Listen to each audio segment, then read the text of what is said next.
Olá, homens e mulheres da minha vida, sejam bem-vindos ao nosso mundo e a mais um vídeo áudio aqui na rádio Infidelidade através do canal Silvana Renica. Eu venho de uma família que sempre prezou pela religião, pelos costumes da igreja e juntando com a falta de como saber como lidar com esses assuntos, não fui muito bem orientada acerca de sexo, relacionamentos, dentre outros. Sempre achei que tinha algum bloqueio para alguns temas. Sabe aquele bloqueio de mãe para filha, passando de geração para geração? Pois bem, era dessa forma. Para você ver, eu só soube como se fazia sexo, como era tudo aquilo, aos 11 anos mais ou menos. Na época, achei uma fita cassete escondida e logo coloquei para ver o que era. E pá! Eram duas mulheres se lambendo e se chupando. Eu fiquei em choque total. E assim eu fui descobrindo e sabendo um pouco mais do que nunca tinham me falado. Nessa idade, já tendo algumas aulas de orientação sexual, os assuntos eram na maioria das vezes velado. Era usado para falar sobre os órgãos genitais e não sobre penetração. Aos 15 anos de idade, me mudei de São Paulo para o interior do estado e lá eu conheci o Bruno, meu primeiro namorado. Com ele descobri muitas coisas sobre sentimentos e sobre o sexo na prática. Tudo era muito lindo. Mas com o tempo e a imaturidade de ambos, nosso relacionamento virou aquele famoso relacionamento ioiô. Eu, tão nova e tão inexperiente, depositava toda a minha carência por ter sido abandonada pelo meu pai. Nunca soube lidar com isso externamente, com a rejeição de alguém que devia me amar, e algumas vezes o tratava como uma figura paterna na minha vida. Ele me traiu várias vezes, mas eu nunca soube. Sempre foi escondido e muito bem feito para ninguém saber de nada. Nas idas e vindas, eu sempre flertava com alguém e aproveitava até para dar uns beijinhos. Até porque a gente se separou várias vezes e nesses flertes e investidas, o Bruno aproveitava para me difamar pela cidade inteira, se fazendo de coitado. E, pasme, ele mesmo se intitulava corno. Ele devia ter prazer naquilo, só podia. Eu não tinha intenção de fazer nada escondido. Eu não era como ele que fazia e ninguém nunca descobria nada. Detalhe, nós éramos da mesma igreja. Ele era o santo, coitadinho, o corno, mas por trás ninguém sabia da verdade. Que ele também me chifrou várias vezes. Então imagino o inferno que virava, o inferno que acontecia na minha vida. Fui muito julgada por pessoas mais velhas que poderiam me ajudar, me orientar pela minha pouca idade e acabavam me diminuindo e me colocando rótulos que não se encaixavam na minha pessoa, no que eu era. E assim foi por 4 anos, entre idas e vindas, sempre me sujeitando a tudo, até a aprovação da mãe dele, que sempre deixava muito bem claro que gostaria que a sua nora fosse outra moça que também participava da igreja. Não era segredo para ninguém, ela gritava aos 4 ventos. Até que com muito custo eu decidi cair fora de vez. Quando estava com 19 anos, quase para completar 20, fui trabalhar em uma cidade vizinha. Era tudo novo para mim, trabalhar e fazer faculdade fora da minha cidade, voltando apenas para dormir. Lá eu conheci o Léo, na época com 27 anos. Logo no primeiro dia, ele me pediu o telefone e disse que iria à minha cidade à noite, pois estava tendo rodeio e gostaria de me encontrar por lá. O Léo era alto, muito carismático, bonito, olhos castanhos escuros, moreno, exalava confiança, de um sorriso fácil e tinha um jeitinho de galinha, de conquistador barato, totalmente envolvente. Mas o que eu tinha a perder? Passei tantos anos me sujeitando a humilhações e julgamentos, por que não poderia me aventurar um pouquinho? Sem pensar, dei meu número de telefone a ele, e naquele dia mesmo nos encontramos no rodeio que acontecia na minha cidade. Nos reunimos com os meus amigos e bebemos um pouco além da conta, algo que eu não costumava fazer, pois eu frequentava a igreja e, apesar de tudo, não me parecia muito certo me envolver com álcool. Mas naquele dia eu me permiti. Conversa vai, conversa vem. No finalzinho da noite demos nosso primeiro beijo. E que beijo! Naquela hora o mundo se abriu para mim de tal forma e eu percebi que eu podia sobreviver sem meu ex, que eu poderia sim me relacionar com outras pessoas e virar a página. O Léo era tudo de bom.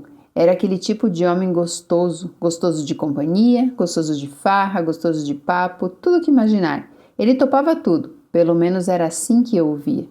Depois de alguns meses ficando com ele, comecei a ir em festas, a beber, a dormir fora de casa, coisa que jamais tinha feito antes. Tudo era muito legal, até que resolvi ir para a cama com ele. Minhas mãos suavam de nervoso e de insegurança, mas ele foi tão delicado e conduziu aquela situação muito bem. Foi a melhor transa que eu tinha tido até aquele momento. Mas como tinha apenas um parceiro anterior, o Léo me apresentou sensações nunca sentidas antes. A gente pegava fogo. Na época, como disse, estava estudando e morava perto da minha faculdade e sempre ia me ver. Como na minha cidade não tinha ensino superior, praticamente todos os alunos de onde eu morava estudavam juntos nessa mesma faculdade, inclusive meu ex, Bruno, que eu era obrigada a ver todos os dias no ônibus que nos levava e nos trazia para casa. Sei que ele me via com o Léo, e isso me dava uma sensação de libertação e me sentia bem em mostrar que eu consegui seguir em frente. Os meses foram passando e tudo ia bem, no trabalho e no relacionamento. Quando o Léo começou a querer que eu passasse mais tempo com ele, me obrigando às vezes até a perder aula, e eu achava lindo, porque era tudo muito romântico. Como eu era idiota. Às vezes, no meio da aula, o celular tocava, e ao atender eu ouvia assim: "Não gosto dessa roupa que você está usando e nem desse anel aí." Na hora eu olhava para os lados buscando saber onde ele estava, e nada. Ele descrevia tudo o que eu estava fazendo, minhas roupas, meus gestos, e com o passar desses acontecimentos, comecei a achar estranho, pois ele colocava pessoas para me vigiar na faculdade. Ele sabia de todos os meus passos e onde eu ia. Na minha cabeça, era tudo porque ele me amava. Com o passar dos meses, ele começou a me tratar com descaso, como se eu fosse uma ninguém. Eu era tão trouxa, tão idiota, que até satisfazer um desejo dele de transar em pleno horário de expediente eu já fiz. Mas aquele tratamento frio continuava e eu não sabia o que tinha acontecido. A minha testa já coçava, mas eu não tinha certeza. Algumas semanas se passaram e descobri que ele estava namorando com outra menina do mesmo serviço, mas de setor totalmente diferente do nosso. Isso mesmo, ele tinha 2 namoradas no mesmo emprego. Eles chegavam juntos, almoçavam juntos e iam embora juntos. E ninguém teve coragem de me falar nada, pois meu turno era diferente do dele. Chegávamos e íamos embora em horários diferentes, apesar de passar grande parte do tempo juntos. Eu continuei com ele mesmo assim e comecei a me humilhar. Tudo estava se repetindo novamente, só que de uma maneira pior. Eu não o amava, mas a paixão que eu sentia era muito louca. E ele começou a sumir da minha vida. Só nos víamos no trabalho e ele não pedia a oportunidade de me humilhar, de dizer coisas que me feriam. Eu passei por cima de tudo para ficar com ele, até em cima de mim mesma, quando cheguei a combinar com os meus amigos um lugar para fazer uma declaração de amor a ele, pedindo para voltar. E quando comecei a fazer a declaração, ele me cortou na hora e me levou para fora e começou a falar um monte de coisas, que eu era louca, e no final das contas ele me convenceu de que eu era a errada. Nunca passei tanta vergonha e humilhação como naquele dia. Eu estava arrasada, me sentindo um lixo, e tinha jurado para mim mesma que não deixaria barato. Tinha um carinha lindo que trabalhava em outro setor, bem afastado do nosso. O nome dele era John, e ele era desafeto do Léo. Ele estudava também na mesma faculdade que eu. Ele sempre jogava aqueles olhares para mim, mas nunca dei muita bola. Mas naquele dia me convinha mandar uma mensagem para o celular dele, que tinha conseguido com colegas em comum. E lá fui eu, decidida a ir à república que o John morava. Comprei uma lingerie linda, tudo para o ato ser cometido com tudo que tinha direito. Vingança total. Despeito? Com certeza. Chegando lá, o John ia me esperar na frente da república. Nos cumprimentamos e ele me levou no quarto dele. Ao fechar a porta, nos beijamos e aconteceu. Terminado, peguei minhas coisas e fui embora. Nunca caminhei tão cheia de mim, me sentindo desejada. Nas festas de final de ano, que não me lembro qual era, decidi que não ia mais ficar naquela e já tinha cansado de chorar e correr atrás do Léo. Naquela mesma noite da virada, conheci o João, uma graça. Saímos e fomos ver o sol nascer. Era a nossa meta, mas acabamos que nos beijamos a noite inteira até amanhecer. No mesmo dia fui trabalhar, 1º de janeiro, totalmente revigorada com o astral lá em cima. Na hora que cheguei, toda feliz e alegre, dando bom dia, toda iluminada, aquela peste dos infernos me olhou e ficou surpreso, pois o que ele gostava era de me ver lá no chão, mendigando uma migalha de atenção dele. Quando decidi ficar tranquila, me veio Satanás me atentar de novo, falando que sentia minha falta, que tinha visto quanto tinha perdido e que não tinha me valorizado o suficiente. E o que aconteceu? Nem precisa ser muito esperto para saber. Eu voltei. Na volta foi tudo muito tranquilo, ele realmente tinha voltado a ser o que ele era antes comigo, e chegava a me mostrar os SMS da ex que dividiu o posto de namorada comigo, pedindo para voltar e tudo mais. Depois de todos cientes que eu tinha aceitado voltar com ele, as pessoas decidiram me contar tudo o que viam. Até então, todos diziam que ele tinha se afastado totalmente dela, e isso aos nossos olhos, e eu me senti confiante para continuar com ele. Em um dia na faculdade, eu fui acompanhar uma amiga para buscar algo na casa de uma colega, e onde eu fui parar? Na república onde o John morava, aquele com quem eu acabei transando apenas por me sentir desejada, por causa do desprezo do Léo. Entrei e cumprimentei todos que ali estavam, inclusive ele. Logo minha amiga pegou o que precisava e fomos embora. Ao chegar em frente à sala de aula para entregar, recebi uma mensagem. Era o Léo, me dizendo que estava me esperando na casa dele, que tinha uma surpresa, que eu avisasse o motorista do ônibus que eu não iria embora naquele dia, e assim eu fiz. Saí da faculdade e fui até a casa dele. No meio do caminho, ele me encontrou e disse para entrar no carro. Entrei e não notei nada de estranho, até que ele começou a me perguntar onde eu estava, em tom meio agressivo, e eu respondi que estava na faculdade em aula. E ele perguntava novamente, onde você estava? E de repente ele estava tomando um caminho estranho e escuro e comecei a me apavorar. Ele gritava dentro do carro, onde você estava? Até que me lembrei que antigamente ele me seguia e mandava pessoas me vigiarem, e naquela noite tinha ido com a minha amiga buscar algo na república onde morava o John, seu desafeto. Eu comecei a ficar com medo e de jeito nenhum disse que tinha saído da faculdade, e ele continuava dirigindo loucamente sem rumo algum. Por que você fez isso comigo? Gritava ele. Me ameaçava. Falava que sabia onde eu morava, com quem eu morava e que algo de ruim poderia acontecer com essas pessoas. Estava totalmente transtornado. E num momento de desespero, minha defesa foi rir. Não conseguia parar. E assim foi aumentando a loucura dele, me xingando, gritando, enlouquecido, na verdade, possuído. Quando entramos em uma estrada de terra, no meio de um canavial, ele me mandou descer. Na hora eu não tive reação. Meus nervos me faziam gargalhar e dizer que não sairia daquele carro de jeito nenhum. A frase que eu ouvia era: ou você sai ou vou fazer você sair.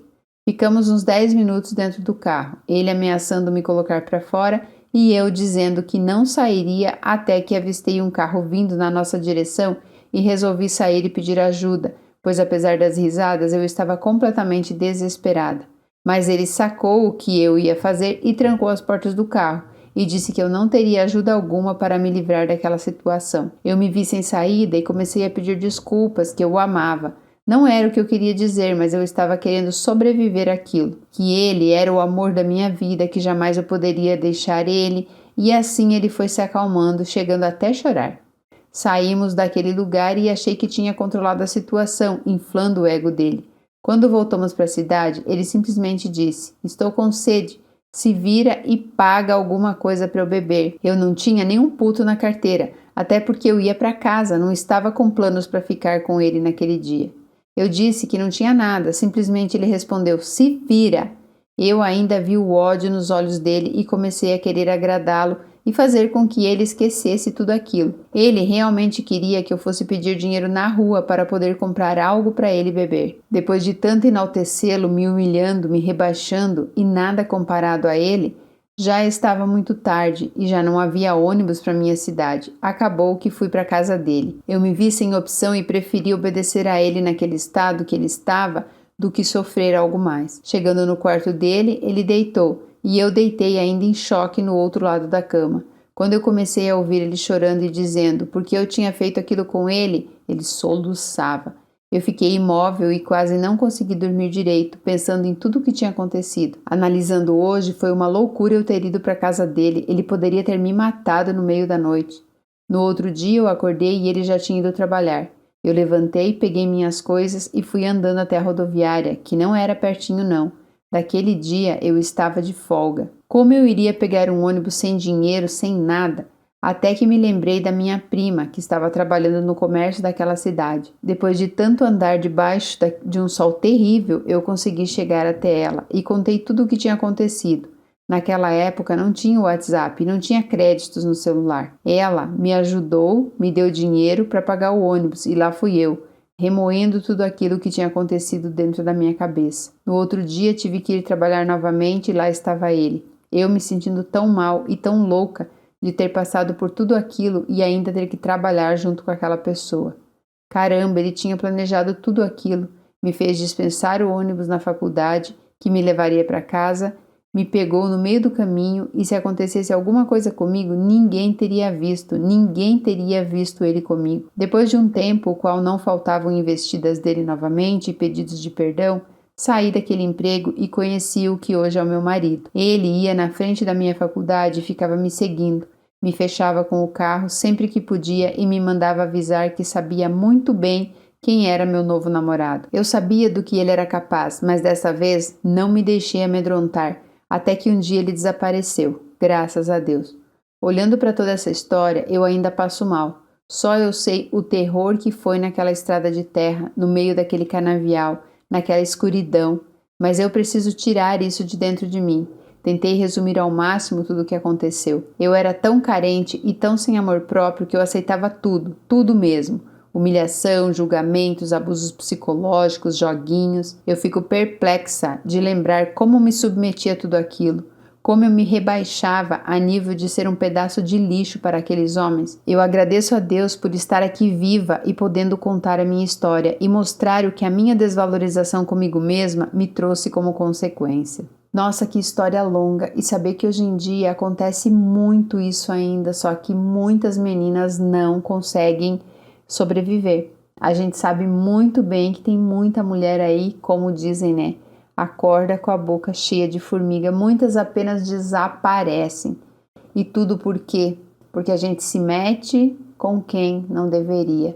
No fundo, a gente acaba sabendo quem eles são, mas a gente quer se enganar. Eu espero que essa história ajude vocês a olharem de uma maneira diferente para vocês mesmas.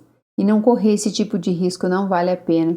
Eu lembrei daquela história daquela advogada que conheceu o cara no Tinder e levou ele para casa dela e foi violentada. Vocês lembram dessa história? E ela já tinha acontecido isso com ela outras vezes, mas pelo jeito ela não aprendeu. Então vamos nos valorizar e saber com quem que a gente está se metendo, né? Ela fez várias coisas erradas aqui. O bom é que ela sobreviveu para contar essa história e pelo jeito aprendeu com ela.